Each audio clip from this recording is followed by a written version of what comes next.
Hartlike goeiemôre, geliefdes, groete vanoggend in Jesus naam. Evangelis Bertram van Covenant of Christ Ministries. Vanoggend wil ek kortliks praat oor bekering en vergifnis, 'n nuwe rigting. Nou in Handelinge 2 vers 38 lees ons in die woord van die Here en Petrus sê vir hulle: bekeer julle en laat elkeen van julle gedoop word in die naam van Jesus Christus tot vergifnis van sondes.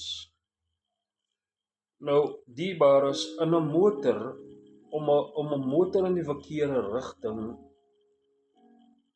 in 'n eenrigtingstraat te bestuur is baie gevaarlik. Sommige ry in die verkeerde rigting uit onkunde. Ander doen dit uit rebellie. Daar is 'n geestelike ooreenkoms. Of dit nou uit onkunde of rebellie is, ons is almal in 'n baie gevaarlike eenrigtingstraat wat uiteindelik sal lei tot 'n ewige verwydering van God, totdat ons omdraai tot bekering kom en begin om Christus te volg. Halleluja. Dit is elke stap wat ons in 'n verkeerde rigting maak, 'n stap verder weg van God af. Prys die Here. Nou bekering,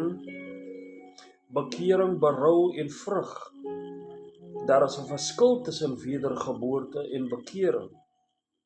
Wedergeboorte is wanneer God ons aanneem, wedergeboorte is wanneer God ons aanneem as sy kinders en sy natuur in ons plaas deur die Heilige Gees en sodoende ons gees wederbaar. En bekering is ook die proses van heiligmaking. Halleluja. Dis die proses van heiligmaking nadat ons weer gebore is.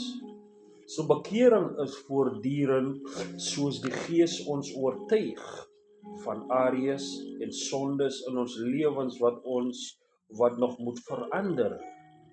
Amen. Maar ware bekering begin wanneer ons opreg jammer is oor ons sonde. Hierdie goddelike berou maak geen verskonings nie. Dit neem volle verantwoordelikheid en plaas nooit die skuld op ander mense nie. Die gemeenskap of omstandighede nie. Ons erken dat ons direk teenoor God gesondig het. Goddelike berou ry tot bekering. Amen.